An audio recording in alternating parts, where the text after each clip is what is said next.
আদায় করছি, যিনি আমাদেরকে এই দুনিয়ায় সর্বকালের সর্বযুগের সর্বশ্রেষ্ঠ মহামানব আল্লাহ রাব্বুল আলামিন যাকে রাহমাতুল আলামিন বলেছেন, সেই নবীর উম্মত হিসেবে তৈরি করেছেন।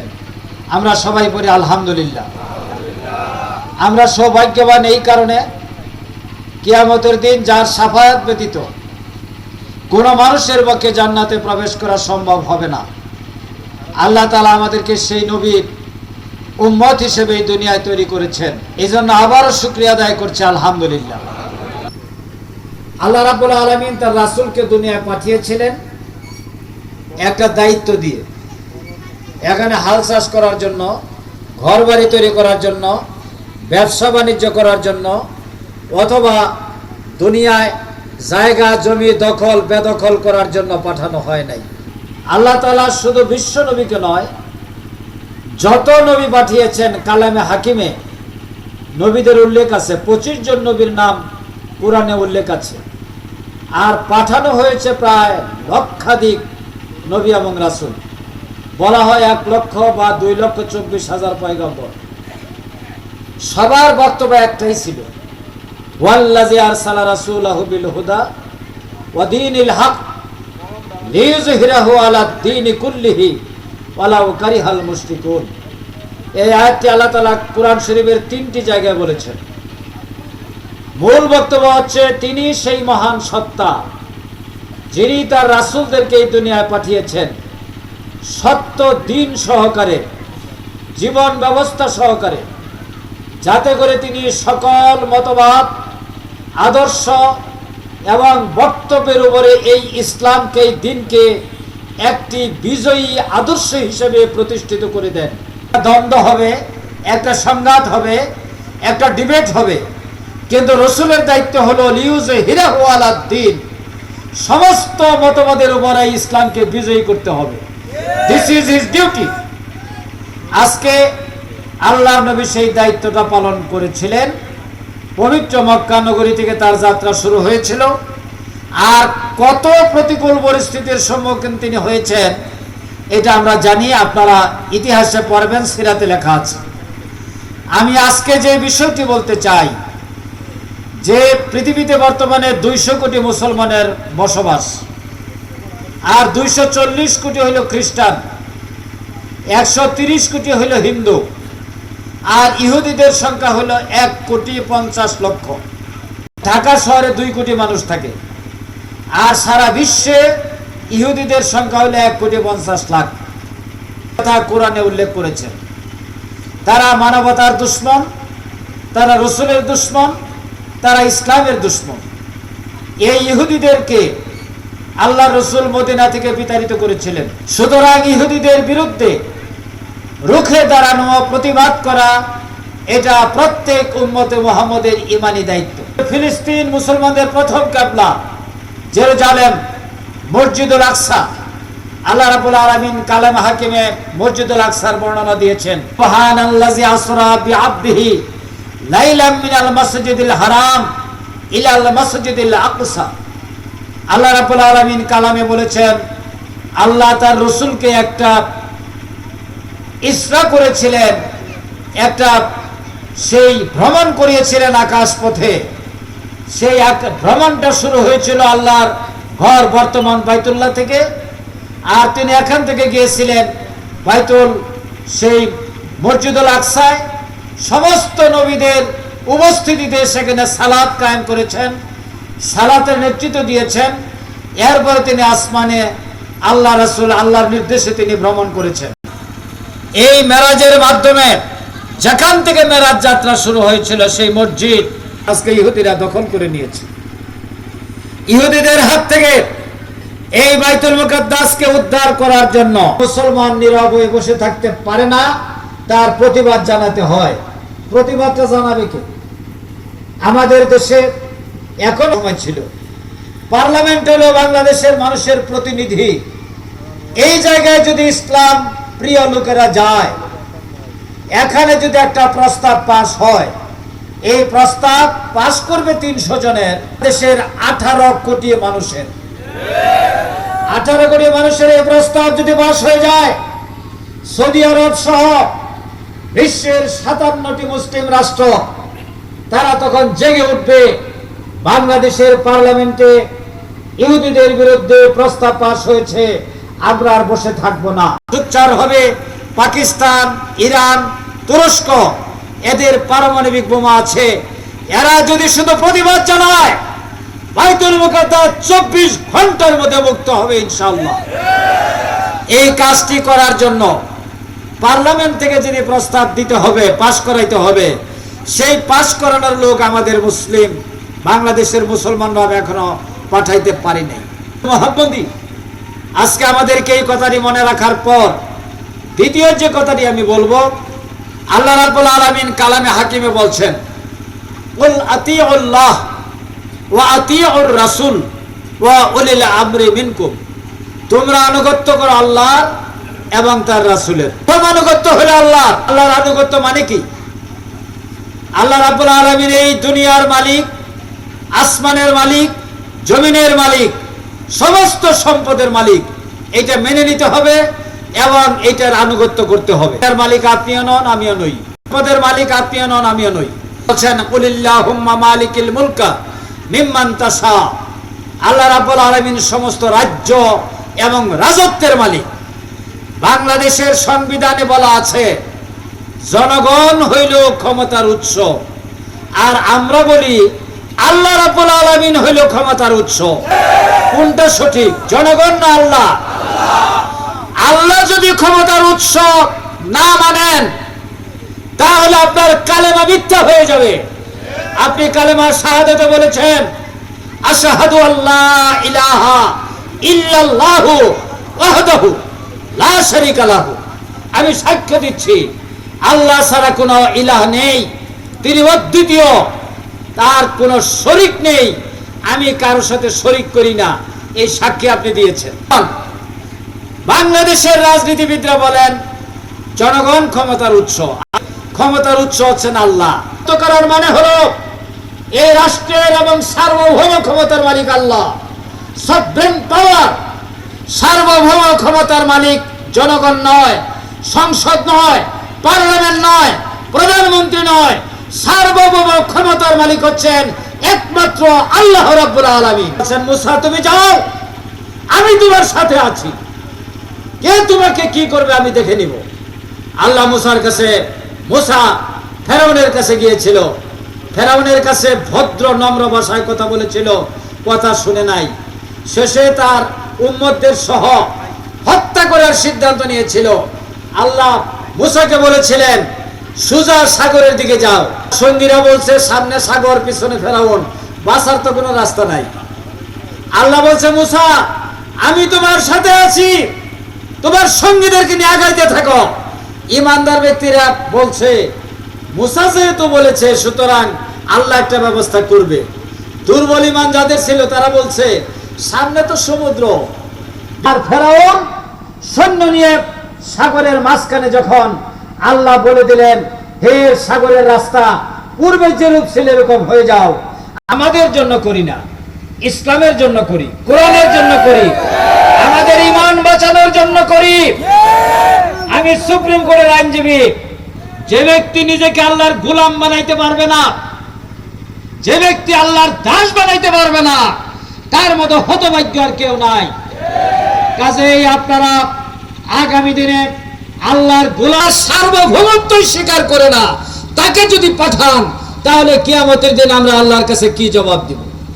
সুতরাং সেই জবাবদিহির হাত থেকে বাঁচতে হলে আমাদেরকে কোরআনের মতে থাকতে হবে। আপনারা কি রাজি আছেন? প্রথম বক্তব্য শেষ। শাসন করবে আর সবাই ইসলামের অধীনে থাকতে হবে, এটা ইসলাম। এখানে ইসলামের বিধান হবে যে কোনো ব্যক্তি প্রকাশ্যভাবে মসজিদে গিয়ে মূর্তি পূজা করতে পারবে না। আর হিন্দু ভাইয়েরা তাদের উপাসনালয়ে তাদের ধর্ম পালন করবেন, কেউ বাধা দিতে পারবে না। আল্লাহ রাসূল বলেছেন যদি কেউ বাধা দেয় আমি তাদের পক্ষে দাঁড়াবো, তাদের পক্ষে আমি লড়াই করব। সুতরাং হিন্দু ভাই বোনেরা, মুসলিম বন্ধুগণ, আপনারা নিশ্চিত থাকেন আপনারা ধর্মকর্ম পালন করবেন। আপনাদের দুর্গাপূজা আসছে সামনে, সবচাইতে বেশি পাহারাদারির দায়িত্ব পালন করবে জামাত ইসলামী। কারণ ইসলাম কারো বড় হস্তক্ষেপ পছন্দ করে না। আমি এখানে বসে থাকা অবস্থায় একজন মুরব্বী আসলেন, এখন দেখতেছি না উনি কোথাও হয়তো আছেন। তিনি বললেন যে আমার বাড়ি জ্বালিয়ে দেওয়া হয়েছে, আমার বাড়িটা পোড়াই দেওয়া হয়েছে। কেন কেন তার বাড়ি পোড়ানো হবে? তিনি যদি অন্যায় করে থাকেন তাহলে তার বিচার হবে। দেশে আইন আছে, আদালত আছে, তার বিরুদ্ধে মামলা হবে, মামলার তদন্ত হবে। যদি প্রমাণিত হয় তার বিরুদ্ধে অভিযোগ সঠিক, তখন কোর্টে সাক্ষী হবে। এরপরে যদি তিনি অপরাধী সাব্যস্ত হন তাহলে তার সাজা হবে। আর যদি অপরাধী সাব্যস্ত না হন তাহলে আদালত তাকে বলে দিবে তিনি খালাস, তিনি নির্দোষ। কিসের রাজনীতি? ইসলাম বলেছে কোন অন্যায় ভাবে, সূরা নেসার 8 নম্বর এবং 35 নম্বর আয়াতে আল্লাহ বলছেন, কোন এলাকায় যদি তোমার সাথে মতবিরোধ দেখা দেয় কখনো তুমি সীমা লঙ্ঘন করবে না। কারিঘর এবং কারো স্থাপনা, ব্যবসা বাণিজ্য কোনো কিছুতে হামলা করবে না। কারণ এটা তার রুজি এবং রিজিক। রিজিকের মালিক আমি আল্লাহ। আল্লাহ আমি মানুষকে রিজিক দেই, কারো রিজিক তুমি নষ্ট করবে না। আর ওনারা মাস্তানি করেন, মেয়েদের ইজ্জত হনন করেন, ধর্ষণ করেন। ওই মেয়েরা একটাও বোরকা পরে না। আয়েশা বলছে শিবিরের কাছে আমাদের জীবন নিরাপদ, কারণ শিবিরের ছেলেরা আমাদের ইজ্জত হরণ করে না। আমি পর্দা করি না, কিন্তু আমি শিবিরকে ভোট দিব। আপনারা জানেন বেগম রোকেয়া হল এটা ছাত্রীদের হল, সবচেয়ে বেশি ভোট পেয়েছে এখানে ইসলামী ছাত্র শিবির। ঢাকা বিশ্ববিদ্যালয়ে 30 বছর যাবৎ সেখানে নামাজ নিষিদ্ধ, কোরআন নিষিদ্ধ, ইসলাম করা নিষিদ্ধ। সেই জায়গায় ছাত্র এবং ছাত্রীরা শিবিরকে পাশ করাইছে। 60,000 ছাত্রদের ভোট শেষ হইল দুটো বিশ্ববিদ্যালয়ে। 60,000 ছাত্র ছাত্রী বলে দিয়েছে যে এদেশের মানুষ, ছাত্র সমাজ, ঢাকা বিশ্ববিদ্যালয়, জাহাঙ্গীরনগর বিশ্ববিদ্যালয়ের মেধাবী ছাত্ররা, ছাত্রীরা চাঁদাবাজকে পছন্দ করে না, তারা প্রত্যাখ্যান করেছে। 25 তারিখের আকশন নির্বাচন হবে ইনশাআল্লাহ। এই নির্বাচনে আল্লাহর উপর ভরসা করে বলছি, ইসলামী ছাত্র শিবির এখানেও বিপুল ভোটে বিজয় লাভ করবে ইনশাআল্লাহুল আজিজ। পরে চট্টগ্রাম বিশ্ববিদ্যালয়, সেখানেও শিবির বিজয় লাভ করবে। আজকে যুব সমাজ জেগে উঠেছে। আগামী দিনে যুব সমাজের নেতৃত্বে ইসলামের পক্ষে এই পরিবর্তনটা আসবে। আমি আপনাদের কাছে শুধু আহ্বান জানিয়ে যেতে চাই, ভাইয়েরা, একবার কোরআনের রাজ কায়েম করে দেখেন। আল্লাহ রাসূল হযরত খাব্বাবকে বলেছিলেন, কাবা শরীফে বিশ্রামরত অবস্থায় খাব্বাব গিয়ে বলেন, ইয়া রাসূলুল্লাহ, অত্যাচার নির্যাতনে আমরা অতিষ্ঠ, খাবার নাই, নিরাপত্তা নাই, ঘরে থাকতে পারি না, বের হতে পারি না, আপনি কি আল্লাহর নবী না? আল্লাহ রাসূল বিশ্রাম নিচ্ছিলেন, তিনি সোজা হয়ে দাঁড়িয়ে বললেন, খাব্বাব, অবশ্যই আমি আল্লাহর নবী। খাব্বাব বললেন, আপনার দোয়া কি আল্লাহর কাছে কবুল হয় না? তাহলে আপনি দোয়া করেন এই অবস্থা থেকে যেন আল্লাহ আমাদেরকে উদ্ধার করে নিয়ে যায়। আল্লাহ রাসূল সোজা হয়ে বসে বললেন, খাব্বাব, জুলুম এবং নির্যাতনের অতীত ইতিহাস স্মরণ করো। আম হাসিবতুম আন তাদখুলুল জান্নাহ, কোরআনের সূরা বাকারার 214 নম্বর আয়াত। তোমরা কি মনে করেছো এমনিই তোমরা জান্নাতে প্রবেশ করে ফেলবে? ইসলাম বিরোধী শক্তি তাদের গদি হারানোর ভয়ে, ক্ষমতা হারানোর ভয়ে তোমাদের উপর জুলুম নির্যাতন চালাতে চালাতে, তোমাদেরকে অত্যাচার করতে করতে পূর্বের নবীদের উম্মতরা চিৎকার করে বলেছিল, মাতা নাসরুল্লাহ, কোথায় আল্লাহর সাহায্য? আপনারা তো বলেছিলেন আল্লাহর সাহায্য আসবে, আমরা তো শেষ হয়ে গেলাম। আল্লাহ বলেছিলেন, আলা ইন্না নাসরুল্লাহিল করিব, অত্যন্ত নিকটে। আল্লাহ রাসূল বলেছিলেন, খাব্বাব, ধৈর্য ধারণ করো, সেদিন বেশি দূরে নয়, সানা থেকে হায়দ্রাবাদ পর্যন্ত একটা নারী রাতের আধারে হেঁটে যাবে, কোন যুবক তার দিকে তাকানোর কোনো সাহস পাবে না। আর জাহাঙ্গীরনগর বিশ্ববিদ্যালয় আর ঢাকা বিশ্ববিদ্যালয় আজকে সেই নিয়ামত। বিজয় হলে কেমন হয়? সবাই দাঁড়াইয়া বস্ত্রাম করে। আর শিবিরের যখন ঘোষণা হয়ে গেছে, ফুল প্যানেলে শিবির বিজয় লাভ করেছে। ছাত্র শিবিরের ছেলেরা ওযু করে সেই দিন ক্যাম্পাসে গিয়েছিল। বিশ্ববিদ্যালয় ক্যাম্পাসে উন্মুক্ত মাঠে জায়নামাজ নাই, মাটির মধ্যে সিজদা করে আল্লাহর দরবারে শুকরিয়া আদায় করেছে। আমরা সেই দৃশ্য দেখতে চাই। আগামী দিনে আপনারা কোরআনের পক্ষে রায় দিবেন, দাড়িপাল্লার পক্ষে রায় দিবেন, আর বিজয়ী হয়ে যেখানে যেখানে আমাদের জনশক্তি আছে আল্লাহর রহমতে সেদিন সেখানে সমবেত হয়ে এক নম্বর কাজ হবে কিবলামুখী হয়ে আল্লাহকে সিজদা করা। এই দায়িত্বটাকে আপনারা পালন করতে চান না? তাহলে সেই দায়িত্ব যদি পালন করতে হয় আপনাদেরকে মাঠে ময়দানে ব্যাপক কাজ করতে হবে। এখানে 4,36,000 ভোটার, আমি যদি একা 4,36,000 লোকের কাছে যাই, 1 মিনিট করেও যদি সময় লাগে 4,36,000 মিনিট লাগবে। কয়দিন লাগে? ইসলামের প্রতিনিধি, কোরআনের প্রতিনিধি, জামাতের প্রতিনিধি, দাড়িপাল্লার প্রতিনিধি প্রত্যেকটা এলাকা আপনারা চষে ফেলবেন। মানুষের কাছে, বন্ধুদের কাছে, ভাইদের কাছে, আত্মীয়দের কাছে একটা স্লোগান, সব মার্কা দেখেছি, এবার দাড়িপাল্লা দেখবো। তো দেখলেন 54 বছর তো দেখলেন, একবার দেখেন বাংলাদেশে কি হয়, কি হবে। 1 নাম্বার, যিনি দখল করবেন তার বিরুদ্ধে আমরা দাঁড়িয়ে যাব এবং দখল মুক্ত করে যার জমি দখল করা হবে তার কাছে ফেরত দেওয়া হবে। আমার কোন ভাই, এখানে অনেক যুবক দেখতেছি আমি, যারা লেখাপড়া করেছেন, কেউ এখানে বেকার থাকবেন না, কোনো না কোনো ভাবে তার চাকরির ব্যবস্থা হবে। করা বন্ধ হইলেই সব করা সম্ভব। একটা আসনে যদি 1,000 কোটি টাকা বরাদ্দ দেওয়া হয়, একটা ফ্যাক্টরি করতে কয় টাকা লাগে? কয় কোটি লাগে? 5 কোটি, 10 কোটি। 100 কোটি টাকা হলে তো 10 ইউনিয়নে 10টা ফ্যাক্টরি হয়ে যাবে। আর 10টা ফ্যাক্টরি যদি 1,000 লোক যদি চাকরি করে, 10,000 লোকের চাকরি হয়ে যাবে 1 থেকে 2 বছরের মধ্যে, কেউ বেকার থাকবে না। আপনারা দেখেছেন চীন, জাপান, আমেরিকা, ইউরোপ সব জায়গায় আমার সম্পর্ক পত্রিকায় দেখেন। আমি ডিপ্লোম্যাটিক কাজ করি, সমস্ত বিদেশিদেরকে ডেকে নিয়ে আসবো মুক্তাগাছায়, যে এই জায়গায় এই ফ্যাক্টরি, এই জায়গায় এই ফ্যাক্টরি, তোমরা এখান থেকে মাল নাও। আমাদের ভাইরা চুরি করে না, কোয়ালিটি খারাপ করে না, তারা ভালো কোয়ালিটি ভর দেয়। যেখানে ফুড থাকবে, একটা জায়গায় শুধুমাত্র খাদ্য প্রসেস হবে, প্রসেস হবে, আরেক জায়গায় আনারস জুস হবে, আরেক জায়গায় ম্যাঙ্গো জুস হবে, আরেক জায়গায় হবে গার্মেন্টস, কত কিছুই না আছে। এইভাবে বাংলাদেশকে একটি সোনার বাংলাদেশ, সোনার মুক্তাগাছায় পরিণত করব। দিতে পারবো না, লেখাপড়া করেছেন, অনার্স পাস করেছেন, ডিগ্রি পাস করেছেন, তাদেরকে পৃথিবীর বিভিন্ন দেশে পাঠানোর ব্যবস্থা করা হবে। 3 নম্বর হলো কোন ধরনের মাস্তানি এখানে চলবে না। আপনি সারাদিন ব্যবসা করবে আর ফল বিক্রেতা ফল বিক্রি করবে।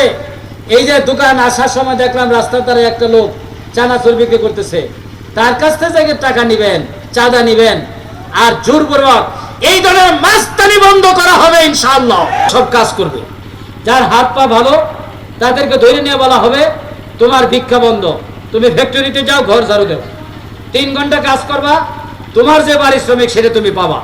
সুতরাং ভিক্ষাবৃত্তিও আর এই মুক্তাগাছার মাটিতে থাকবে না ইনশাআল্লাহ। আর যাকাত আদায় হবে মুক্তাগাছার রাষ্ট্রীয়ভাবে, এই যাকাতের টাকা বন্টন হবে এখানকার দরিদ্রদের মধ্যে। এই যে যখন ঈদ হয়, যে পরিমাণ টাকা উঠে গরুর হাট থেকে, ছাগলের হাট থেকে, সমস্ত টাকা কোনো ইরেজারাদার পাবে না, সব রাষ্ট্রীয় কোষাগার মুক্তাগাছার ফান্ডে এসে জমা হবে। এই টাকা মানবতার কল্যাণে ব্যয় হবে। যার কন্যা বিয়ে দিতে পারেন না তাকে সহযোগিতা করা হবে, যিনি অসুস্থ চিকিৎসা করতে পারেন না তার চিকিৎসার ব্যবস্থা করা হবে। আর যে ব্যক্তি অসহায়, চলাফেরা করতে পারে না, কাপড় নাই, শীতে কষ্ট পাবেন, তার শীত বস্ত্র দেওয়া হবে। সবকিছুই করা সম্ভব 2টো গুণের কারণে। একটি গুণ হলো সততা, আরেকটি হলো ন্যায় নীতি। এই দুটোই শিক্ষা দেয় দিয়েছে। আর 2টো কথা বলেই আমার বক্তব্য শেষ করব। আজকে বাংলাদেশের রাজনীতি একটা চরম উত্তপ্ত অবস্থার মধ্যে আছে।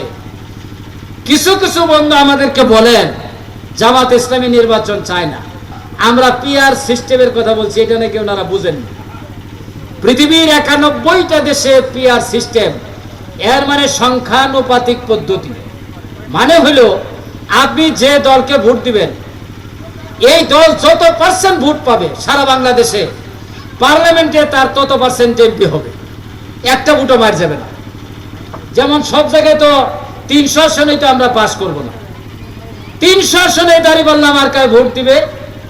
আর 300 আসনের ভোট গোনার পর যদি দেখা যায় জামাত যে পরিমাণ যত শতাংশ ভোট পাবে তত শতাংশ সিট পাবে পার্লামেন্টে।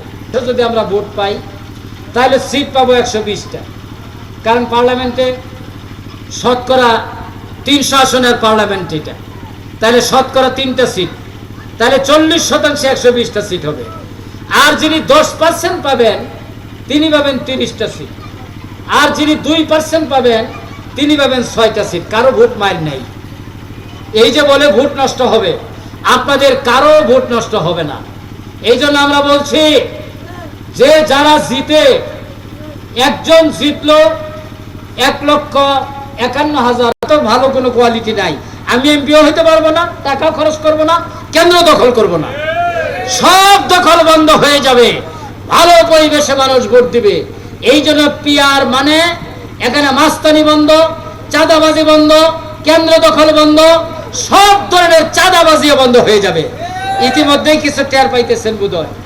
ঢাকা এবং জাহাঙ্গীরনগর পাস করার পর আমাদের চাঁদাবাজ বন্ধুরা ওনারা এখন একটু থামছেন।